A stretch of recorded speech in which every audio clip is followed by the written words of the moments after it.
सबसे पहले मैं आपके मार्फत नागपुर की जनता का शुक्रिया, धन्यवाद व्यक्त करता हूं, आभार व्यक्त करता हूं कि पिछले 10 साल में उन्होंने जो अवसर मुझे दिया उसके कारण जो मैंने अलग अलग वचन पिछले 2 टर्म में दी थी लगभग वो पूरे हुए हैं।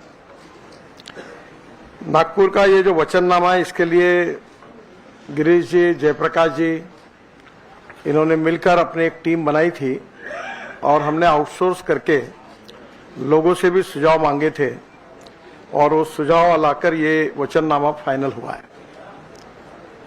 हमारे शहर में एक बहुत बड़ी समस्या है कि अनधिकृत लेआउट्स और कुछ स्लम्स, झोपड़पट्टी में हमारी बहुत बड़ी आबादी रहती है और वहां कुछ जगह पर अनेक समस्या है और उनको सुविधा देने में कुछ लीगल अड़चने हैं।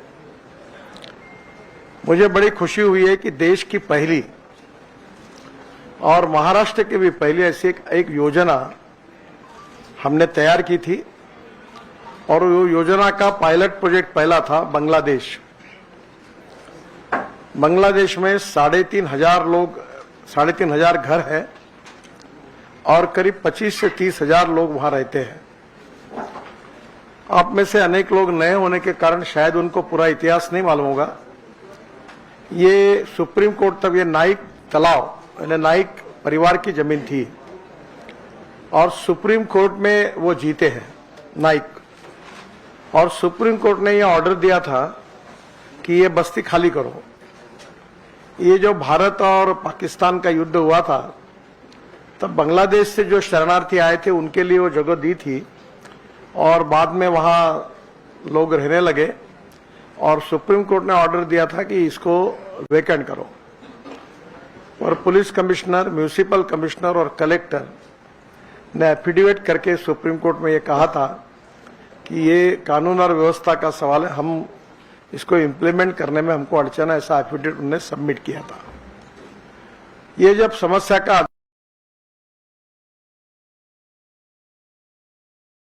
अध्ययन करने के बाद करीब मेरे यहाँ उन कार्यकर्ताओं की वहाँ के एमएलए विकास कुंभारे और दीपक देवघरे करके वहाँ का एक सुशिक्षित व्यक्ति है हमारा कार्यकर्ता, तो सब जानकारी इकट्ठा की गई और ये सब जानकारी इकट्ठा करने के बाद उस बांग्लादेश के लिए एक स्कीम तैयार की गई और स्कीम ये थी कि जो जहां बसे उनको मालकी हक से वो रजिस्ट्री करके नाइक जो है वो करके देंगे और वो मालकी हक से अपने मालिक बन जाएंगे और कारपोरेशन का टैक्स लग जाएगा, पानी का मीटर लग जाएगा उनको अधिकार से, इलेक्ट्रिक का मीटर लगेगा और सबसे बड़ी बात है कि वो बैंक में मॉर्गेज कर सकेंगे, लोन ले सकेंगे।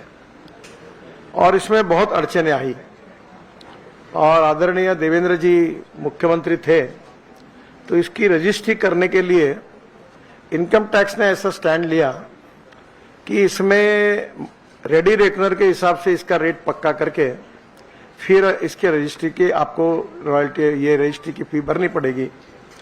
फिर हमने देवेंद्र जी को रिक्वेस्ट की और महाराष्ट्र सरकार ने विशेष बात करके कैबिनेट में निर्णय किया और बहुत ही रिजनेबल प्राइस में रजिस्ट्री हुई।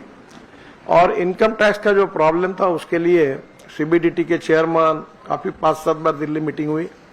आखिरी में वित्त मंत्री निर्मला सीतारामन जी को मैंने आमंत्रित किया, उनको समस्या बताई और पहली बार भारत सरकार ने भी आउट ऑफ वे जाकर एक्चुअल जो रजिस्ट्री हो रही है, जो कीमत है वो रेडी रेकनर के हिसाब से 5% भी नहीं थी, तो उन्होंने वो उस कीमत को पकड़ा और रजिस्ट्री शुरू हो गई। अभी तक 550-600 रजिस्ट्री हो गई और अभी जल्दी ही पूरी हो जाएगी। ये पहला सफल प्रयोग हुआ है। अब इसी के आधार पर हमने, महाराष्ट्र सरकार ने और देवेंद्र जी ने एक योजना लाई थी, झोपड़पट्टी के पट्टे दिए। तो पट्टे देने के बाद उसके ऊपर लोन नहीं मिल सकता या वो घर बना नहीं सकते। तो हम लोग ये कोशिश करेंगे कि बांग्लादेश फार्मूला को नागपुर के सभी अनधिकृत लेआउट्स के जो जगह है वो और दूसरी ओर जो हमारी विशेष रूप से झोपड़पट्टी ऐसी है वहां उनको मालकी हक देकर हम उनको बसाने की कोशिश करेंगे ताकि वो अपना घर अच्छा बना सके, घर के लिए बैंक से लोन ले सके और नागपुर स्वच्छ सुंदर होने में उनका सहयोग प्राप्त हो। तो पहली बात, ये काम नागपुर की कम से कम अंदाजन 6 से 7 लाख की आबादी अनधिकृत लेआउट और झोपड़पट्टी में रहती है और ये जो यशस्वी फॉर्मूला बांग्लादेश का हुआ है, नया पहली बार देश में हुआ है, पहली बार महाराष्ट्र में हुआ है कि जमीन जिसकी है उसने रजिस्ट्री करके मालक बनाया। तो ये योजना हम पूरे नागपुर में लागू करेंगे। जहां तक नागपुर में सुंदर, स्वच्छ और प्रदूषण मुक्त शहर बनाना, ये हमारी कोशिश है और इसलिए अलग अलग जगह पर ये अच्छा बनाने के लिए नागपुर में कम से कम हम लोग अभी कुछ बगीचे हैं, उन बगीचों में व्यायाम करने का साहित्य भी मुझे एक कंपनी ने CSR दिया था, तो मैंने भी उसमें से करीब 70-80 बगीचों में सीनियर सिटीजन के लिए साहित्य लगाया।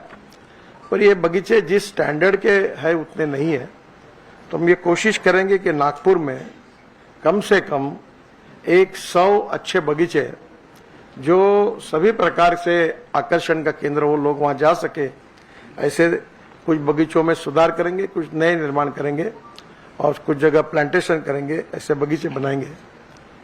एक बात बहुत नागपुर की समस्या हो रही है कि आजकल बड़े प्रमाण पर रोड पर पानीपुरी, भेलपुरी, समोसा, चाइनीज सब खाने के लिए लोग जाते हैं और ये संख्या बहुत बढ़ रही है।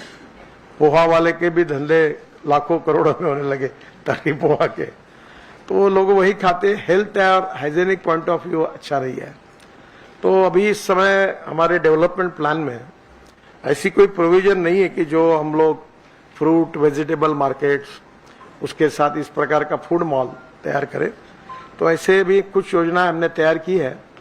पहली बार घोटाला में एक ऐसा प्लान किया है कि जहां 25 रेस्टोरेंट और 3 बड़े बड़े हॉल, जिसमें कम से कम 15,000 लोग एक समय खड़े होकर और उसी रेट में जो रोड पे खाते उसी रेट में मिले, और हॉकर्स जो है उनको भी इसकी व्यवस्था करें। तो हम नागपुर में ऑलरेडी 7-8 मार्केट पे तो लगभग काम शुरू हो गया। लंदन स्ट्रीट में ये प्रोविजन हमने की है अलग अलग मार्केट्स की। फ्रूट वेजिटेबल मार्केट का एक स्पेशल पैकेज है।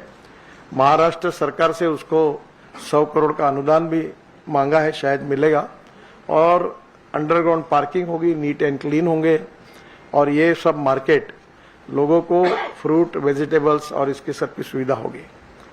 मैं खुद किसानों में काम करता हूं और ऑर्गेनिक फ्रूट्स, वेजिटेबल और अनाज, फूड ग्रेन्स, इसके लिए हमारी एग्रो विजन की तरफ से किसान मार्केट, यानी किसान ही पैक करके लाएंगे, केवल हम उसको सर्टिफाई कि नहीं देखेंगे और वो बेचेंगे। तो रेडिसन के सामने जो जगह है, वहां जो पब्लिक यूटिलिटी का प्लाट था सोसाइटी का, वो एग्रो विजन को मिला है और वहां जल्दी ही चुनाव के बाद हम बहुत बड़ा ऑर्गेनिक फ्रूट, वेजिटेबल और फूड ग्रेन का मार्केट बनाएंगे और किसान खुद अपना माल लेके आएगा और डायरेक्ट कंज्यूमर को बेचेगा। तो रेट भी कम होगा, क्वालिटी अच्छी होगी। हम क्वालिटी केवल चेक करके सर्टिफाई करेंगे। ये जो नागपुर में फ्रूट, वेजिटेबल और फूड मॉल के करीब 50 मार्केट हम बना रहे हैं। आपको पता होगा कि होलसेल मार्केट गांधीबाग इतवारी में सेंट्रलाइज होने के कारण उसकी बहुत बड़ी समस्या है। आपको चलना ही मुश्किल है। मैं अभी इस समय प्रचार यात्रा में गया था तो हमारी गाड़ियां गई तो रोड पैक था पूरा, पैदल भी कोई जा नहीं सकता था। बहुत कठिनाइयां हैं। अब मेयो हॉस्पिटल से लेकर सुनील होटल तक, लकड़गंज पुलिस स्टेशन तक 4 लेन रोड बन रहा है और इस रोड पर महाराष्ट्र सरकार की पीडब्ल्यूडी कारपोरेशन जो है, जिसके एमडी दीक्षित साहब है अपने मेट्रो के, उन्होंने ऑलरेडी नक्शे फाइनल होने तक लोगों से बातचीत हुई है। हम किसी को वहां से निकालेंगे नहीं, जितने लोग हैं उनको उतनी जगह देंगे, ये हमारा फॉर्मूला है। तो दही बाजार, पोहा बाजार, लोहा बाजार और जो हरिगंगा गंगाराम जी के ऑफिस से जो मार्केट था वो, उसके पीछे में कारपोरेशन की स्कूल और ऐसी छोटी छोटी 6 मार्केट्स हम वहां बना रहे हैं और वहीं के लोगों को वही एडजस्ट करेंगे। पार्किंग अंडरग्राउंड होगा। दूसरी ओर सबसे बड़ी समस्या थी होलसेल किराना मार्केट की, और हमने 47 एकड़ लैंड ये जो किराना मार्केट जो है उसके लिए कलमनाग के बाजू में दी। उसका भूमि पूजन देवेंद्र जी और मैंने किया है। उसका आर्किटेक्ट, उसका डिजाइन, सब बातें मैंने खुद देखी और उसके कार्य का शुभारंभ हो गया। अब इतवारी का पूरा होलसेल किराना और ऑयल मार्केट ये पूरा नागपुर के कलमना जाने के कारण इतवारी गांधीबाग का कंजेशन कम होगा। एक प्रपोजल है कि जो पुलिस स्टेशन है गांधीबाग का, ये पुलिस क्वार्टर्स है, उसमें हम लोग एक बहुत बड़ा कॉम्प्लेक्स बना रहे हैं और उसके साथ साथ वहां पार्किंग की सुविधा कर रहे हैं। करीब 300-350 कार, 500-700 स्कूटर्स, और उसके साथ पुलिस के क्वार्टर भी पूरे रहेंगे। और हम कल्याणेश्वर मंदिर का एक 91 करोड़ का प्लान बना है, वहाँ 8 क्वार्टर है, तो पुलिस को अच्छे क्वार्टर बना के देंगे। पुलिस के जो बच्चे हैं उनके लिए हेल्थ का लिए एक बड़ा जिम बना के देंगे और एक स्विमिंग टैंक वहाँ होगा, जिसका फायदा वहाँ के गरीब, क्योंकि वो बड़ा कंजेस्टेड एरिया है, और सब पार्किंग होगा और कुछ कमर्शियल करके उससे रेस्टोरेंट तैयार करके उस पैसे से ये बनाने का प्लान है। ये जो हमारे ट्रक्स है जो शहर के अंदर आते हैं, इसकी बहुत बड़ी समस्या है। और आपको ये भी पता होगा कि ये जो वर्धमान नगर में एक फूड कॉर्पोरेशन के गोडाउन्स है, फिर ये अजनी में है, तो अभी काफी विचार करके हमने, माननीय देवेंद्र जी ने अपने अर्थ मंत्री थे तो बजट में 1200 करोड़ रुपए नागपुर में लॉजिस्टिक पार्क के लिए दिए, और फिर कलेक्टर साहब को जिम्मेदारी दी थी। और एग्जैक्टली जहां हमने ड्राईपोर्ट बनाया सिंधी में, जहां से डायरेक्ट एक्सपोर्ट इंपोर्ट शुरू होगा, वहां हम लोग कुछ clusters, industrial clusters, export import से रिलेटेड, जैसे लक्कड़गंज में लकड़ी आती है, मैक्सिमम बाहर से आती है और यहां काट के फिर बाहर जाती है, तो वही इस प्रकार की इंडस्ट्री का क्लस्टर। और सबसे बड़ी बात, ये 1200 करोड़ का उपयोग करके देश का सबसे बड़ा लॉजिस्टिक पार्क वहां हम बना रहे। और बुटीबोरी से टर्न होने के बाद नागपुर जिला और वर्धा जिला के बीच में टुवर्ड्स सिंधी जो जगह है, जो रिलायंस की रेलवे लाइन जाती है उसके आगे, उस पूरी जगह का उपयोग हमें लॉजिस्टिक पार्क के लिए कर रहे हैं, जो डायरेक्ट हमारे रिंग रोड से भी जुड़ेगी और जिसके कारण शहर के अंदर का ट्रक ट्रैफिक एकदम कम हो जाएगा, शहर अच्छा होने के लिए उपयोग होगा। अभी जो अजनी का मल्टी मॉडल हब था, उसमें 1200 करोड़ रुपए एनएचआई ने मंजूर किए थे और उस प्रोजेक्ट को भी डिजाइन किया गया। बीच में कुछ लोग कोर्ट में गए और उसके कारण अटका था। मैंने भी एक दिन तय किया कि अब इसको छोड़ दो, नहीं करना। तो अभी उसमें ऐसा हुआ कि रेलवे ने अपना अजनी और मेन स्टेशन 5 स्टार स्टेशन बनाने का काम हमने शुरू कर दिया है। और अभी हम रेलवे की जगह के बजाय हम नहीं लेंगे वो जिसके ऊपर ऑब्जेक्शन हुआ था। एक्चुअली वो होता तो रेलवे के क्वार्टर्स, बगीचे अच्छे बनते हैं, पर वो अब देखकर उसको हमने ड्रॉप किया है। पर महाराष्ट्र सरकार की 3 जमीनें हैं। एक है इरिगेशन की कॉलोनी, दूसरी है हेल्थ डिपार्टमेंट की कॉलोनी नेशनल कॉलेज के बाजू में, और तीसरा है जेल। तो जेल को शिफ्ट करने के लिए जगह निश्चित हो गई है और हम जेल उसी पैसे में बनाएंगे। और ये जेल जो है ये अत्याधुनिक जेल होगा, सब वेल इक्विप का होगा, उसकी जगह निश्चित हुई है। और जेल की जगह फूड कॉर्पोरेशन ऑफ इंडिया की गोडाउन की जगह और इरिगेशन की कॉलोनी और हेल्थ की नेशनल कॉलेज में पूरा बनकर, आप कभी इटली में गए होंगे तो शहर के मध्यवर्ती जगह पर एक ऐसे चौक होता है बड़ा, उसके आजू बाजू में दुकानें होती है, एक बड़ा स्तंभ होता है और पूरे लोग वहां वाहन नहीं आते हैं, पैदल घूमते रहते हैं। और उस प्रकार का एक यूरोपियन हर देश में, हर शहर में ऐसा होता है। तो उसका डिजाइन अब शुरू है और वो होने के बाद इसके लिए मुख्यमंत्री और उप मुख्यमंत्री इनको प्रेजेंटेशन दिया गया है। जल्दी उसके काम की भी हम शुरुआत करेंगे। जो ट्रक्स है उसके कारण एक टर्मिनल एनआईटी ने बनाया था, पर ट्रक वालों के मेंटेनेंस और दुरुस्ती के जो काम होते हैं वो भी लोगों को न्यूसेंस हो रहा है। तो नागपुर की चारों दिशा में जो रिंग रोड है उसके बाजू में बहुत बड़े बड़े गोडाउन्स और ट्रक टर्मिनल्स और ट्रक ट्रांसपोर्ट नगर, जहाँ बैंक्स होंगी, जहाँ रहने की सुविधा होगी, रेस्टोरेंट्स होंगे, ढाबे होंगे और उसके साथ बड़े बड़े गोडाउन्स होंगे, ताकि ये जो ट्रक रिपेयर के और गोडाउन्स के नागपुर शहर के बाहर जाने से ये भी होगा और ये इसका बहुत बड़ा फायदा होगा। जो एजुकेशन हब है ये बहुत इंपॉर्टेंट है कि जिसका उल्लेख बहुत डिटेल में हुआ है कि हमारे यहाँ हमने भांडेवाड़ी में जो डंप यार्ड था उसकी जगह में डंप यार्ड की जगह कम हुई। इसका कारण आप पूछेंगे, उसके पहले बता देता हूं। हमने सॉलिड वेस्ट और लिक्विड वेस्ट की एक मैनेजमेंट की। वो मैनेजमेंट ऐसी की कि लिक्विड वेस्ट जो है उसमें से अभी पूरा पानी हम लोग अभी उसको प्यूरिफाई नहीं कर पा रहे हैं।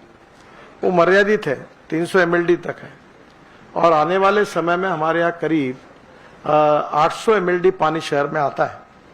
तो ये जो पानी का ये है, देखते हुए अभी हमने ये तय किया है कि ये पानी को शुद्ध करके हम लोग कोराडी और खापरखेड़ा पावर प्रोजेक्ट को देते हैं और कोराडी और खापरखेड़ा को देने के बाद हम लोग जो पानी है वो एडिशनल पानी नाग नदी में छोड़ देते हैं। एक गंभीर समस्या है कि नाग नदी के जो पानी आता है, जो हम लोग उसको छोड़ते हैं, वो और जो ट्रीट नहीं होता वो पानी अंभोरा तक जाता है जहां 5 नदियों का संगम है और वहां पानी खराब कर देता है। तो प्रायोरिटी पर एक योजना तैयार की है कि हमारी नागपुर महानगर पालिका का जो एक्सेस वाटर है वो और जो पानी ट्रीट करेंगे वो उसके आधार पर हम लोग ये जो उमरेड रोड से टुवर्ड्स जो रेलवे लाइन जाती है, ये कुही तालुका का एरिया है, वहाँ एक इरिगेशन की स्कीम बनाएंगे जिसमें महानगर पालिका इंटरेस्ट लेगी और ये गंदा पानी पूरा उस तरह करीब करीब 6000 हेक्टेयर के लिए सिंचाई के लिए देंगे। और अगर कुही में कोई बड़ा इंडस्ट्री आए, बीच में प्रयास हुआ था कि रिफाइनरी आए और रिफाइनरी के लिए काफी आगे तक हम गए थे पर अभी तक उसमें यश मिला नहीं है। अगर वो कोई आता है तो उनको जो पानी लगेगा इंडस्ट्रियल उसके लिए पूरा हम कुही के एमआईडीसी को देंगे, पर उसमें अभी तक कोई इंडस्ट्री अभी तक नहीं आ पाई। तो ये पानी इरिगेशन को जाएगा, आगे जितना बढ़ता जाएगा वो कुही में इंडस्ट्रियल क्लस्टर डेवलप होगा, वहां जाएगा।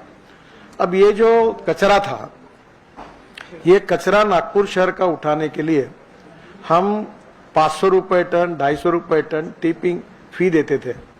अभी हमको ये कचरा उठाने की फी देने के बजाय महानगर पालिका को 50 रुपए टन मिल रहा है। ये जो 50 रुपए टन जो मिल रहा है, इसका कारण एक नेदरलैंड की कंपनी आई है, वो कचरे को सेग्रीगेट करेगी, ग्लास, मेटल और प्लास्टिक, उसका रिसाइकलिंग करेगी और जो एग्रीगेट है वो कंस्ट्रक्शन के काम में आएगा और जो ऑर्गेनिक है वो बायोडाइजेस्टर में डालकर वो सेग्रीगेट करने के बाद उससे सीएनजी और एलएनजी तैयार करेंगे 28 टन पर डे। और ये हमारे नागपुर के लिए बहुत बड़ा वरदान होगा। ये आपको पता है कि एक बैद्यनाथ ने एलएनजी पंप डाला है रिंग रोड पर, फिर अभी उन्होंने 3-4 पंप अलग अलग जगह पर डाल रहे हैं। यहाँ कामठी रोड पर कौस्तुभ गुप्ता है, उन्होंने सीएनजी के पंप डाले हैं। नागपुर में पाइपलाइन से सीएनजी आने वाला है। इसकी विशेषता ये है कि 100 रुपए का डीजल जहां लगता है वहां 50 रुपए का सीएनजी लगता है, उतना ही। और इसलिए मारुति सुजुकी कंपनी ने मुझे बताया कि नागपुर में उनका सेल सीएनजी व्हीकल का बहुत बड़ा है और विशेष रूप से जहां जहां ये पंप अवेलेबल है लोग इलेक्ट्रिक सीएनजी इसका उपयोग कर रहे हैं। तो ये विशेष रूप से नागपुर में बनेगा। सबसे इंपॉर्टेंट चीज है रोजगार। पिछले 10 साल में मिहान में डायरेक्ट 68,000 लोगों को रोजगार मिला है, डायरेक्ट। और ये जो मिला है आईटी कंपनी में मिला है। कल मैं आईटी कंपनियों के सभी सीईओज और बड़े कंपनी मिहान के साथ मेरी मीटिंग थी और मुझे बहुत खुशी है कि इस दिसंबर के पहले नागपुर में 1 लाख ये आंकड़ा पार होगा। TCS, Infosys, tech Mahindra, HCL ये दुगना तिगना एक्सपेंशन कर रहे हैं। बड़ी बड़ी बिल्डिंग्स उनकी बन रही है और इसलिए आने वाले समय में वहाँ एक और हमारे टाल करके कंपनी 3,500 वहाँ रोजगार मिला हुआ है। और सबसे अच्छी बात है कि नागपुर अब एविएशन हब बना है। आप कभी इस एरिया में देखें या ऊपर से देखेंगे तो 8 से 9 विमान इंडिगो के लाइन में लगे हुए हैं और वहाँ इंडिगो के पूरे विमान मेंटेनेंस के लिए अब नागपुर आते हैं। पहले दुबई जाते थे, सिंगापुर जाते थे। एक नई इंडस्ट्री डेवलप हुई है। एयर इंडिया का जो बोइंग ने बना हुआ MRO है, वहाँ एयर इंडिया के विमान आते हैं। और इसका एक फायदा है कि विमान जब जाते हैं यहाँ से तो सस्ते रेट में, जहाँ जिस गांव में जाते हैं उस गांव में वेबसाइट पे आउट होता है और आपको टिकट मिलता है। तो लगभग रेलवे की इसमें जो रेट है उसमें कंपेरेबल इसमें लोग बाहर जा सकते हैं। तो बड़े प्रमाण पर अब एयर कार्गो हब, ये जो कंसेप्ट था, अभी एयर मेंटेनेंस, एयरलाइन, एयरपोर्ट, यानी हवाई जहाज मेंटेनेंस, इस प्रकार का एक नया ये हुआ है। राफेल में फाइटर जेट पूरे नागपुर बन रहे हैं और उनका 11 सीटर जेट इस साल दिसंबर में बन जाएगा। टाल में एयरबस और बोइंग के 1200 पार्ट बन रहे हैं। एक प्रियदर्शनी इंजीनियरिंग कॉलेज में एविएशन इंजीनियरिंग है। तो अभी कोशिश हो रही है कि ये डेवलपमेंट जो हो रही है उसके हिसाब से एजुकेशनल इंस्टीट्यूशन के साथ कोऑर्डिनेशन करें। तो उस समय नागपुर के BC थे, इंजीनियरिंग कॉलेज के प्रिंसिपल थे, आशीष काड़े यहाँ आए हैं। उन्होंने एडवांटेज विदर्भ में, हमने जो CO थे उन्होंने आगे की डेवलपमेंट और लगने वाली मैन पावर और इंजीनियरिंग कॉलेज के प्रिंसिपल, पॉलिटेक्निक प्रिंसिपल, उनके साथ इनका टाइप करके जिस प्रकार की डेवलपमेंट होगी उस प्रकार का कर रहे हैं। इसी प्रकार फार्मास्यूटिकल में कर रहे हैं, आज हम टूरिज्म में कर रहे हैं। टूरिज्म में बहुत बड़ा पोटेंशियल है और नागपुर में वर्ल्ड टूरिस्ट आते टाइगर के लिए, इससे टाइगर कैपिटल। तो निश्चित रूप से उसके लिए अम्बोरा का हमने बहुत अच्छा प्लान बनाया। अम्बोरा में केबल स्टेट बीच बनाया, रेस्टोरेंट बनाया, 2 कैप्सूलेट लग गई, 400 लोगों का लाइट एंड साउंड शो है, वाटर स्पोर्ट्स है, एडवेंचर स्पोर्ट्स है। अभी हावरक्राफ्ट हमने खरीदी की है 2 और वो अभी चालू होंगे, इलेक्शन के बाद आएंगे, इंपोर्ट कर रहे हैं, ताकि वहां से पानी के ऊपर 1 फीट ऊपर से हावरक्राफ्ट भंडारा में जाएगा, बैक वाटर जाना, भंडारा टू अम्बोरा, ऐसे लोग आते रहेंगे। तो बहुत सुंदर हम लोग अम्बोरा को बना रहे हैं और अभी देवेंद्र जी ने 200 करोड़ रुपए उसके लिए दिए और मैंने हमारे डिपार्टमेंट से CRF में भी मैंने भी पैसे दिए और काफी कुछ काम वहाँ शुरू है। वहाँ वो जो खोटाड़ा में जो फाउंटेन बना था उन्हीं का वहाँ हमने उपयोग किया है। तो एक प्रकार से टूरिस्ट हब करके मेजोरिटी जो एम्प्लॉयमेंट है, रोजगार, ये सब टूरिज्म से 49% खर्चा उसके ऊपर होता है। तो नागपुर ये टाइगर कैपिटल है। तो अभी जब एडवांटेज विदर्भ हुआ उसमें अब इस प्रक्रिया की शुरुआत हुई कि पूरे विदर्भ में क्या क्या करना चाहिए। तो जो टेक महिंद्रा के चेयरमैन थे KP गुरनानी, अभी वो महिंद्रा रिसोर्ट के बने, उनको मैंने हमारे लोगों के साथ अम्बोरा भेजा, उमरेड भेजा और वो महिंद्रा का रिसोर्ट अब यहाँ डाल रहे हैं। वैसे बाकी भी बड़े बड़े resort, restaurants, hotels, food zone तैयार करेंगे। मेरा अंदाज है कि अम्बोरा प्रोजेक्ट से कम ग्रामीण और नागपुर के क्षेत्र के 10,000 युवाओं को अलग अलग प्रकार से रोजगार मिलेगा। और मिहान में अगले 5 साल में हम लोग ये कोशिश करेंगे कि नागपुर शहर और जिले में कम से कम 1 लाख रोजगार मिहान में और बढ़े। और इसके साथ विदर्भ में, क्योंकि अक्सर मुझे लोग जब ये सब बात नागपुर की आप अच्छी तरह बताते हो तो विदर्भ के सब लोगों के नाराजी के फोन आते हैं और मुझे पूछते हैं कि आप नागपुर की है क्या, हमारा कोई संबंध नहीं क्या। तो अभी इस बार हमने खासदार उद्योग महोत्सव के बजाय उसका नाम एडवांटेज विदर्भ कर दिया, क्योंकि विदर्भ का विकास होना ही उतना ही हमको प्रिय है। तो वहां भी हमने इस बार ये कोशिश की है कि विदर्भ में 5 लाख और नागपुर शहर में 1 लाख और नागपुर जिले में 1 लाख, ऐसा मिलाकर हम ये टारगेट 5 साल में पूरा करेंगे।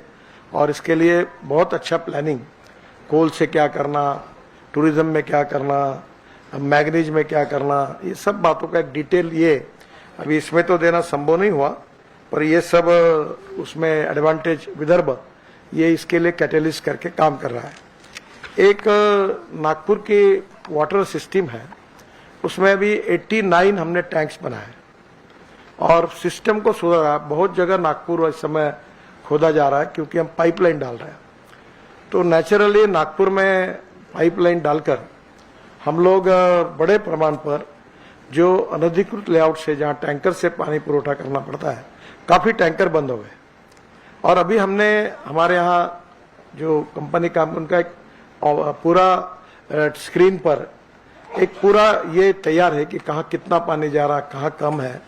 तो जल्दी ही हम ये कोशिश करेंगे। अभी नागपुर में 60 से 70% लोगों को करीब 20-24 घंटे तक पानी है, पर अभी बाकी जगह नहीं है। तो 6 महीने में ये प्रोजेक्ट पूरा करे, पाइपलाइन पूरी करे। और 79 पानी की टंकियां हमने बनाई है और 10 टंकियों का काम चल रहा है और करीब 60 टंकियां ऐसी है जिसमें 2 टंकियों को जगह नहीं मिली है और 5 टंकियों के टेंडर निकालने के हैं। तो ये 100 के आंकड़ा जाएगा और इससे पूरे नागपुर में पानी की व्यवस्था हो जाएगी।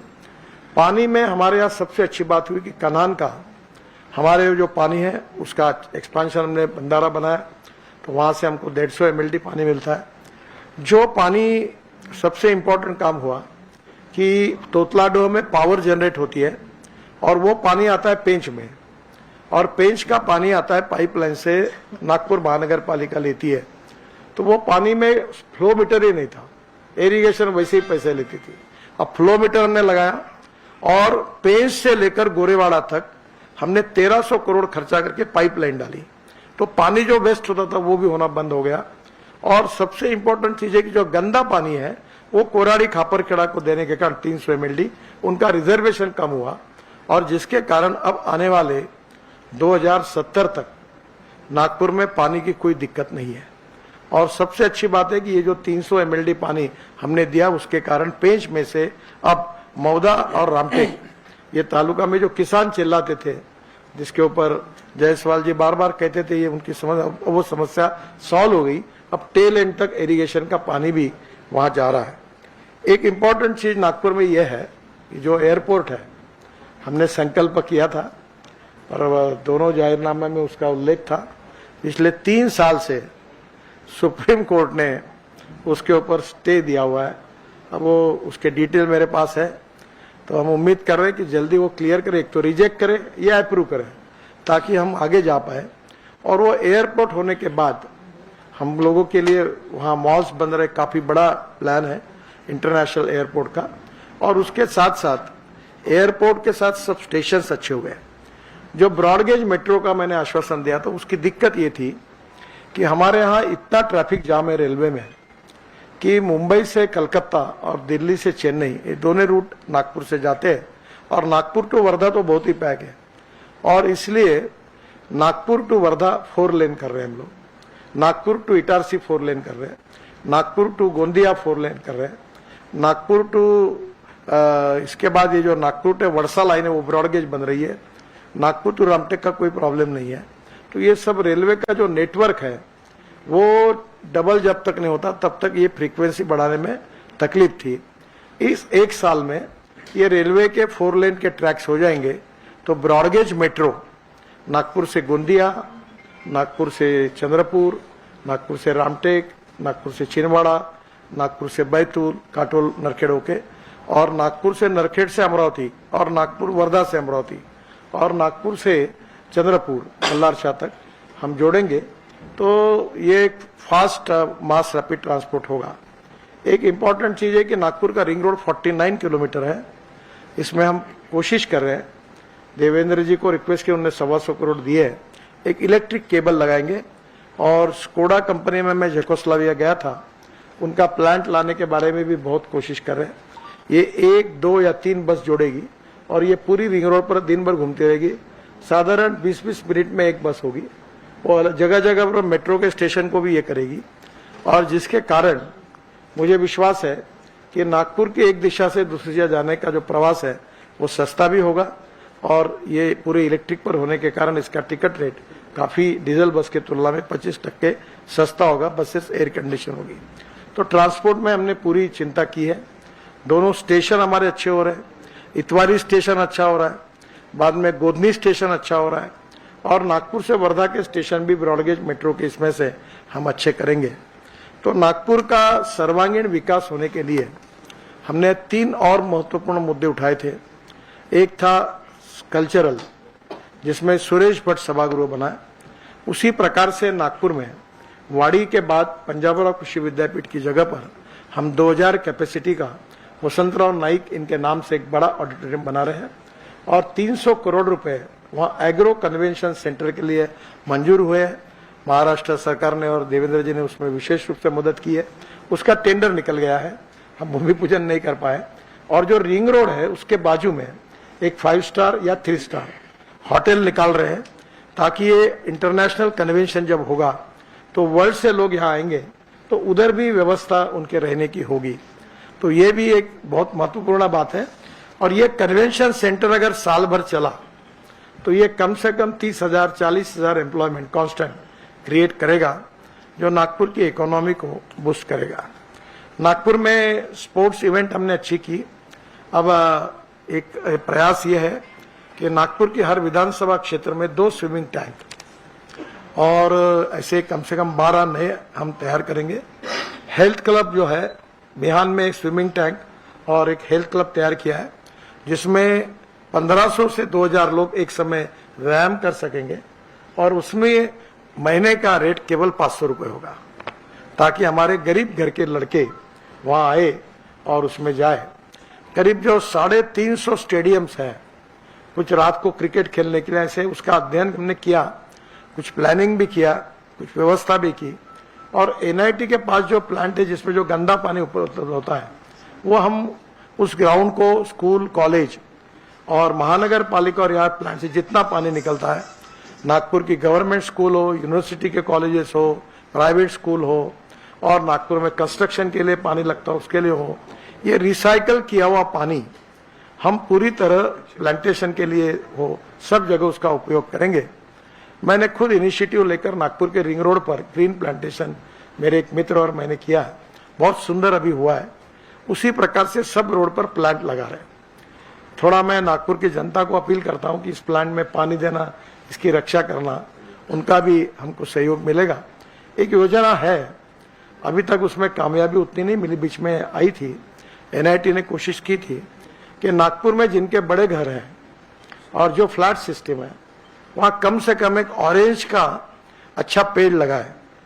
और हम कोशिश करेंगे कि जो अच्छे क्वालिटी के ऑरेंजेस हैं, उस नर्सरी से हमने कांटेक्ट किया है। वो कलम तो बहुत महंगी है, पर कोशिश करें कि 50 से 60 रुपए तक हम एक एक कलम लोगों को देंगे और ऑरेंज सिटी के हिसाब से हर अच्छे घर में एक ऑरेंज का प्लांट लगेगा। ये शहर में हम लोग कम से कम 25 लाख प्लांट लगाने का हमने प्लान किया है, इंक्लूडिंग मिहान। कल मिहान के सभी सीओज को मैंने कहा कि मिहान में कम से कम 2 लाख प्लांट लगने चाहिए 3 मीटर के ऊपर के। हमने अनेक जगह पर ट्रांसप्लांटेशन भी किया है। और विशेष रूप से जो कंक्रीट रोड है, ये देश में पहली बार व्हाइट टॉपिंग टेक्नोलॉजी का उपयोग करके बहुत सस्ते में हमने बिटुमिन रोड के ऊपर कंक्रीट की लेयर रखी है। दोनों बाजू में ड्रेनेज सिस्टम है, वाटर के लिए व्यवस्था की है और वाटर कंजर्वेशन की भी व्यवस्था की है।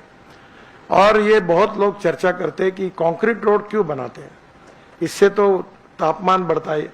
प्रॉब्लम है कि नागपुर ये ब्लैक कॉटन सॉइल है और यहाँ डांबर के रास्ते 1 साल भी टिकते नहीं, फिर बरसात में रास्ते खराब होते हैं, फिर आप लोग फोटो छापते हैं कि क्या हो रहा है। इधर कंक्रीट के बना है तो उस पर भी आप लेख लिखते हैं कि टेम्परेचर बढ़ रहा है, और कुछ लोग ऐसी बेबुनियाद बातें करते हैं कि इसके कारण हुआ। तो पहली बात, पूरे नागपुर के रोड छोटे बड़े आप जरूर देखिए। स्मार्ट सिटी पार्डी के एरिया में कितना सुंदर बना हुआ है, कितने कंक्रीट रोड बने हुए हैं। आप उत्तर नागपुर में रिंग रोड के बाद 40-50 हजार की पॉपुलेशन, वो जो अपना छिंदवाड़ा रोड है उसके बीच में और ये रिंग रोड के बीच में, अब नया रिंग रोड भी वहां हो रहा है। कितना सुंदर डेवलपमेंट, 8-8, 6-6 मंजिल की बिल्डिंगें हो रही है। तो एक प्रकार से नया नागपुर, और गरीब लोगों को लैंड कॉस्ट वहां कम है, तो एक अच्छे स्मार्ट सिटी के लिए नागपुर बने, ये हमारी कोशिश है। और मुझे लगता है ऐसे और अनेक इंटरेस्ट हमने उपक्रम लिए हैं। नागपुर को डीजल पेट्रोल पोल्यूशन से मुक्ति देना, ये हमारा बहुत कठिन है पर असंभव नहीं है। बड़े प्रमाण पर इलेक्ट्रिक व्हीकल लाना, सीएनजी के व्हीकल लाना, ट्रक लाना, बसेस लाना और धीरे धीरे डीजल का उपयोग नहीं के बराबर करना, ताकि इकोलॉजी एंड इन्वायरमेंट को प्रोटेक्ट करना। जो बॉटनिकल गार्डन है वहाँ हम बहुत अच्छा बड़ा गार्डन बना रहे, थोड़े कुछ लीगल कॉम्प्लिकेशंस हैं। तेलंगखेड़ी को अच्छा बनाने की योजना भी हाथ में ली है, दोनों भी हम पूरे करेंगे। म्यूजिकल फाउंटेन का अभी हाईकोर्ट में निर्णय फेवर में था, कुछ सुप्रीम कोर्ट ने स्टे दिया, केस लगेगी। वो क्लियर होने के बाद वहाँ जो गंदा पानी तेलंगखेड़ी के जाता है उसके कीड़ों ने केबल खा ली, जिसके कारण 6 करोड़ का नुकसान हुआ। अब केबल विथ मेटल कवर, ऐसा काम लगभग पूरा होते हुए आया है। और अब जब परमिशन सुप्रीम कोर्ट की मिलेगी तो म्यूजिकल फाउंटेन विधिवत शुरू होगा। तब तक ट्रायल इसमें ही लाखों लोगों ने म्यूजिकल फाउंटेन का आनंद लिया है। तो ये भी एक आकर्षण का केंद्र है। टाइगर कैपिटल के साथ अंबोरा उसके साथ बनेगा और नागपुर का इंटरनेशनल एयरपोर्ट बनेगा। और एक अच्छी बात, एम्प्रेस मिल के सामने हम 15 लाख स्क्वायर फीट का टेक्सटाइल मार्केट बना रहे हैं। गांधी बाग, इतवारी और केड़ी बाग रोड, यहाँ के सब कपड़े की दुकानें वहाँ आएंगी। 3 मंजिले दुकानें हैं और फिर 3 मंजिले ऊपर में हम लोग टेक्सटाइल फैक्ट्रीज खोल रहे हैं, रेडीमेड गारमेंट की। ये महिलाओं के और पुरुषों के जो अलग कपड़े हैं, नक्शी काम है, ये है, वो एसोसिएशन के साथ बात हुई और उन्होंने भी अपनी जगह फैक्ट्री सब वहाँ लेके जाएंगे, दुकान पे जाएंगी। और इसमें से 10,000 पूर्व नागपुर में मोमिनपुरा, महाल, इतवारी, गांधीबाग, ये जो एरिया में महिलाएं अलग अलग प्रकार की काम करती है, उनको इसमें रोजगार मिलेगा।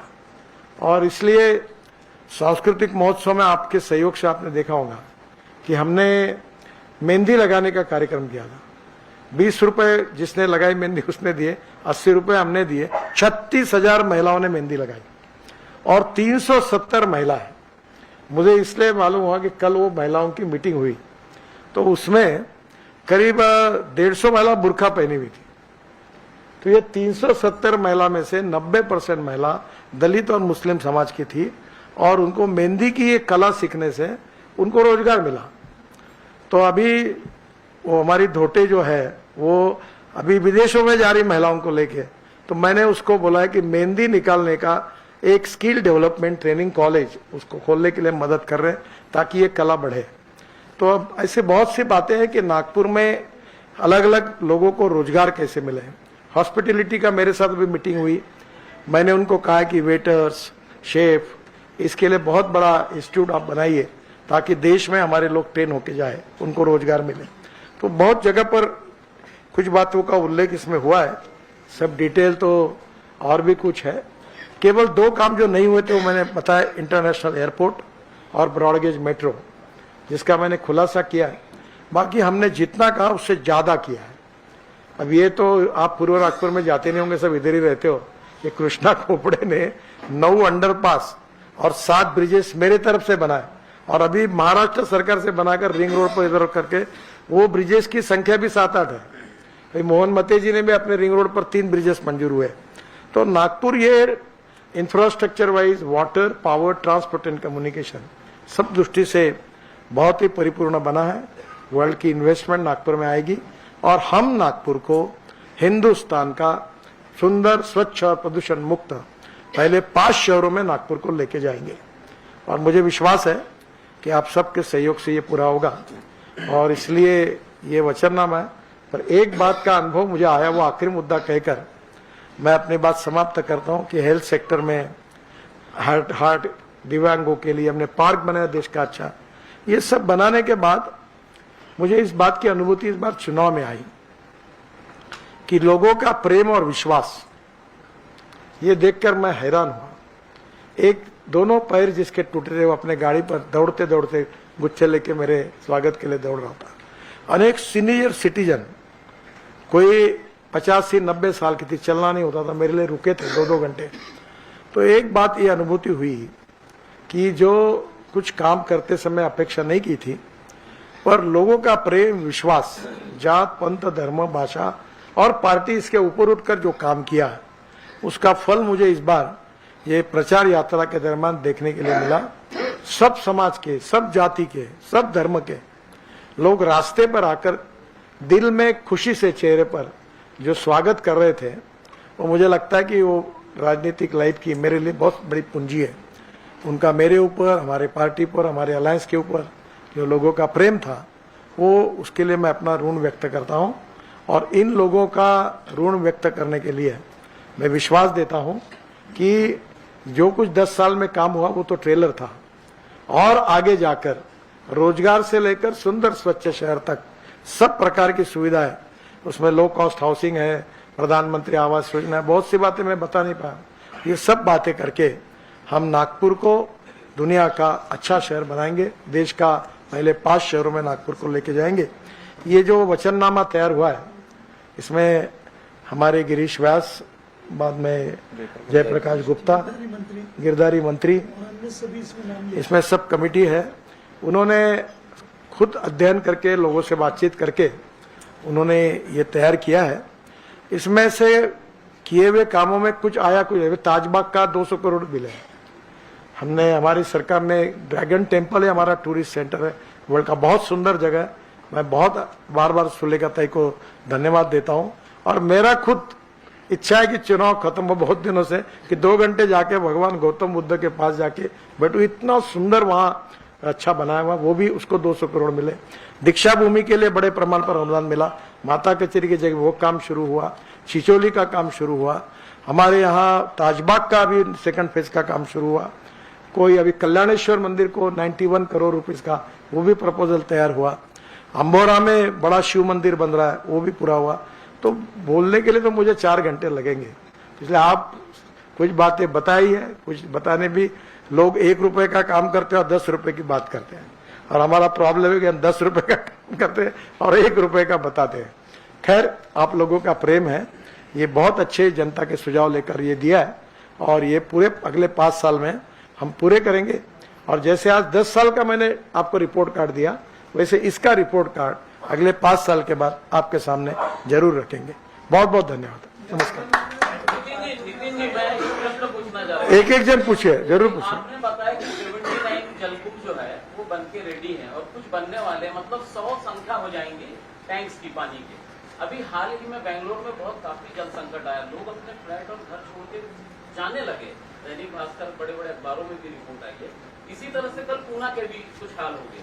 नागपुर को आप देखते हैं, नागपुर को विश्व स्तर का एक शहर बनाने की बात हमेशा करते हो, किया भी आपने, लेकिन आने वाले 25 सालों तक नागपुर को इस तरह की कोई त्रासदी ना। सर, मैं आपको गारंटी देता हूं, गारंटी ऐसी 100% पक्के देता हूं कि आज से 25 साल न नागपुर शहर में कभी पानी की दिक्कत आएगी, न समस्या आएगी। प्रॉब्लम हमारा वो नहीं है। प्रॉब्लम हमारा ये है कि पानी की हमारे पास पहले तोतला डोर जो है, इसमें मध्य प्रदेश से पानी आता है।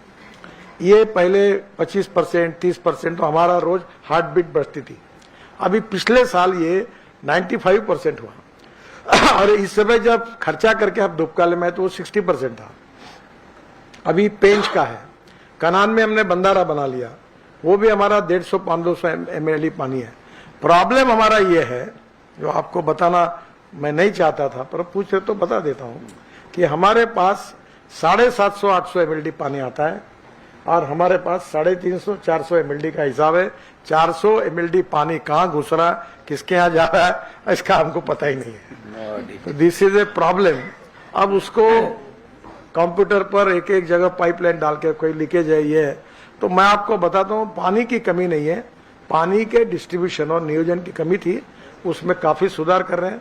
और बहुत अच्छा प्लानिंग, इतना सुंदर है कि जैसा हम कंक्रीट रोड बनाते वैसे वो खोदने के लिए आता है और पाइपलाइन डालता है। अब ये दुर्भाग्य है कि कोई एजेंसी में तालमेल ही नहीं होता, और मुझे बड़ा डर होता है कि ये प्रॉब्लम है। तो आप चिंता मत करिए, पानी की कोई समस्या नहीं।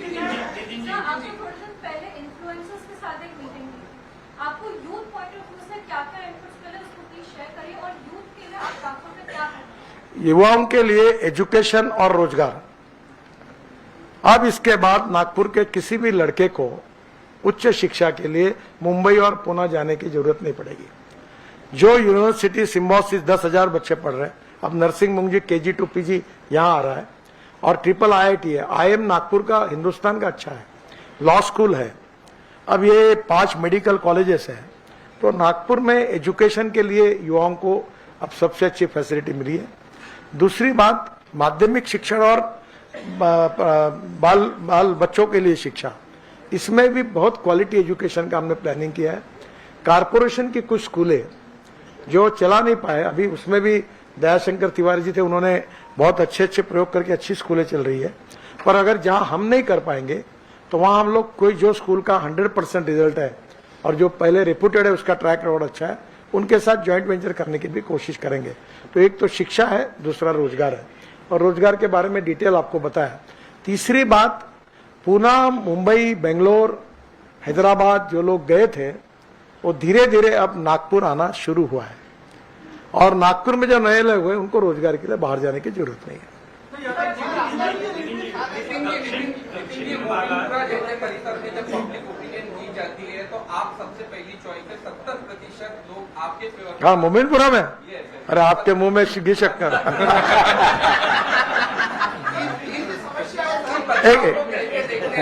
आपके बारे में कितना फेवर है? देखो, आप मुझे अच्छी तरह से जानते हो, मेरी अच्छाई को भी जानते हो और कमियों को भी जानते हो। जिंदगी में राजनीति में जो होगा सो होगा। ये जात पात सांप्रदायिक और जातीय राजनीति में नहीं करूंगा, और इसलिए मैंने कोविड में जो काम किया, मैं आरोग्य सुविधाओं का, कैंसर, हार्ट पेशेंट का काम करता हूं, किडनी ट्रांसप्लांटेशन, अभी सिकल सेल और थैलीसेमिया, ये शेड्यूल कास्ट समाज की सबसे बड़ी चैलेंजिंग समस्या है। दुर्भाग्य से समाज को इसके धोखे के बारे में पता नहीं है। मैं एम्स में, मेडिकल और मेयो में केवल सिकल सेल और थैलीसेमिया शेड्यूल कास्ट के लिए special ward, special research centre कर रहा हूं। मैंने अभी 50 लड़के शेड्यूल कास्ट समाज में से जिनकी जान जाने की स्थिति थी, उनसे 5 करोड़ का CSR कोल इंडिया से लाया। डॉक्टर रुगवानी और टीना अंबानी और मैं, रिलायंस में बड़ा कार्यक्रम हुआ और उनको 10 लाख रुपए पर ऑपरेशन के साथ बोन मैरो का 50 लड़कों का ऑपरेशन किया।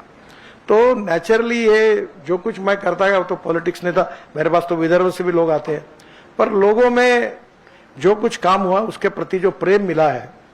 मुझे ईद के दिन मैं मुबारक देने के लिए मोमिनपुरा गया था, रात को 12 बजे गया और 10-5 मिनट में वहां 3-4 हजार लोग इकट्ठा हो गए और नारे देने लगे मेरे का। अब आचार संहिता है, मैं बोला इनके नारे छूटेंगे, मेरे ऊपर केस रजिस्टर होगी। मैंने 5-7 लोगों को दौड़ते हुए गाड़ी में बैठा और निकल गया। तो ये लोगों का प्रेम है। अगर यही हमारी पूंजी है तो अच्छी बात है कि जात, पंथ, धर्म, भाषा और पार्टी, मैं नाम नहीं लेता, कई कांग्रेस वालों के सब काम मेरे पास आते जो आज मेरे विरोध में घूम रहे हैं। एक विरोध में घूम रहे थे, वो जेल में जाने की स्थिति में थे और उनकी अरेस्ट मैंने बचाई थी। अब मेरे खिलाफ चुनाव में लीडिंग प्रचार में जा रहे हैं, पर मुझे आक्षेप नहीं है।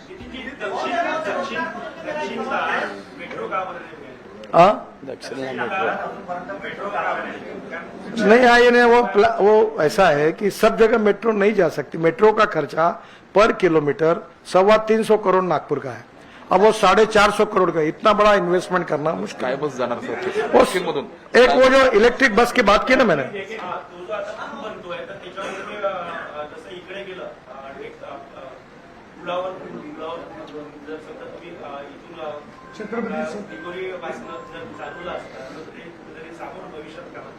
ओव्हरब्रिजमुळे ती बस जाऊ शकणार आहे असं त्याला म्हणायचं। अभी नहीं हो सकता। अरे भाई, वो पुल 1200 करोड़ का हुआ, ये नागपुर महानगर पालिका मुझे 12 रुपए नहीं देती। ये सब पैसा मैं अब कैसा, अभी ज्यादा इसकी चर्चा होगी तो देश में मैं अड़चन में आऊंगा। ये इतना नहीं हो पाता। आपकी भी एक पार्टी बन गई क्या? एक हाथ ऊपर करो मेरा। हाँ, यस यस, आप खड़े हो जाइए, पूछिए, बाकी चुप बैठ जाए। आता आपलं जे विदर्भ मित्र मंडळ आहे आणि पुण्यातले जे विदर्भ आहे त्यांचं एक मित्र मंडळ आहे, ते 50,000 आपल्या इथून जे नोकरी आणि रोजगारानिमित्त पुण्यात गेले, अशा 50,000 युवांना परत आणत आहे 2 दिवसाकरता आणि मोफत व्यवस्था केली आहे त्यांनी।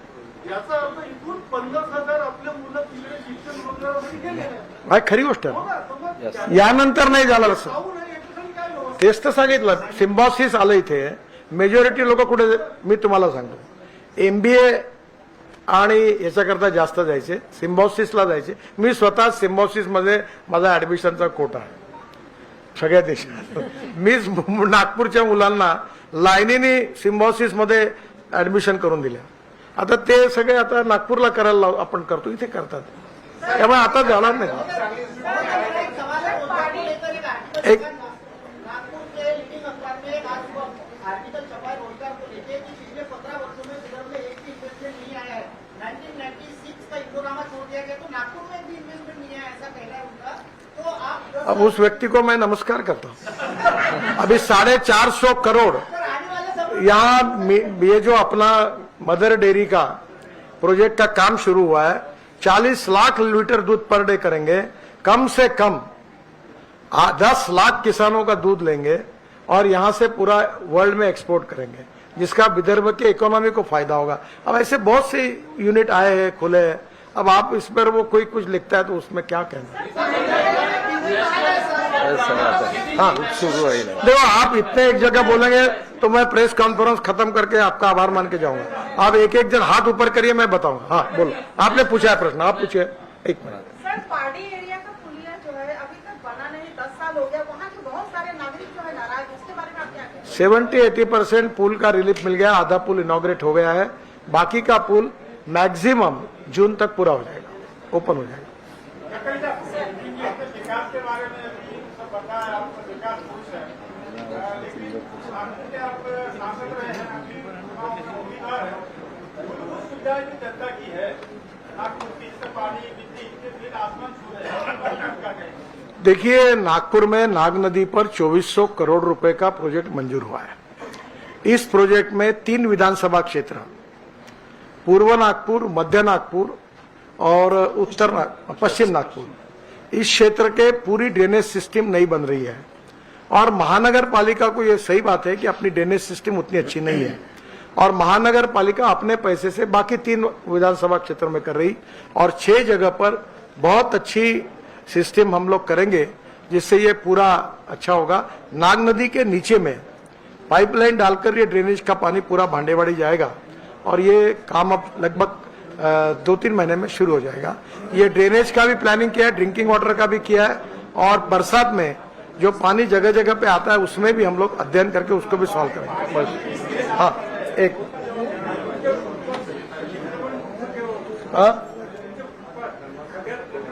सध्या मी निवडणूक लढवत आहे, माझे मतं खराब होतील अशा नाव काही प्रश्न विचारू नका।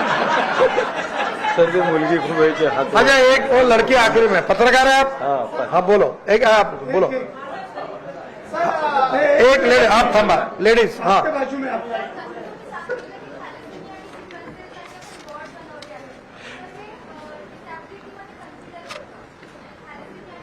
नाही, मी बर्ड हे होत नाही कन्सिडर, ते जे त्याची डेफिनेशन वेगळी आहे आणि त्याच्यात सिकल सेल आणि थॅलिसेमिया कव्हर होत नाही। पण एक तुम्हाला एक अजून चांगली गोष्ट सांगतो, वर्धा रोडवरून तुम्ही गेल्यानंतर जिथे रिंग रोड क्रॉस होतो तिथे एक बर्ड पार्क बनवला आपण देशात, बर्ड पार्क। तिथे आंब्याची झाडं आहेत, चिक्कूची झाडं आहेत, सगळ्या फळांची झाडं आहेत, तिथे एक कॉफी शॉप आहे, त्याचा आता पार्किंगवरची कंपाऊंड वॉल झालेली आहे, आणि तिथली फळं फक्त माणसाला तोडता येणार नाही, ती फक्त पक्षीच खाऊ शकतील असा बर्ड पार्क तयार झाला आहे। निवडणूक झाली, निकाल लागल्यानंतर त्याचं उद्घाटन होईल, आणि हा भारतात पहिल्यांदा झाला। दिव्यांग पार्क, याच्यात touch therapy, smell therapy, water therapy, international स्टँडर्डचे इक्विपमेंट आहेत, तुम्ही एकदा बघायला जा। आपण या वेगवेगळ्या प्रकारचे इनिशिएटिव्ह घेतले। हा, लास्ट हाय, हा बोला।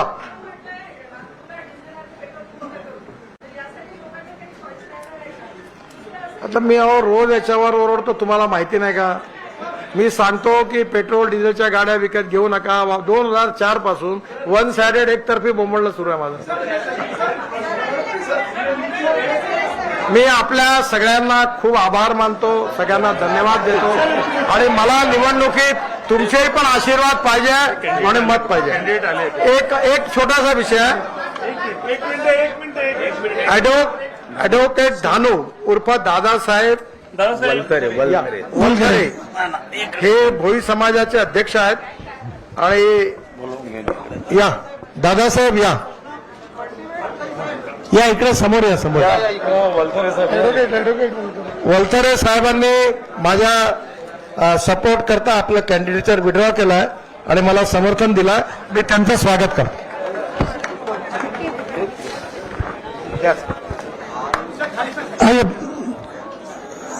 दिल्लीचे माजी आमदार प्रवीणजी आपलं स्वागत करते। प्रवीणजी माथुर, ओके, बहुत सगळ्या जेवण करून जा आपण।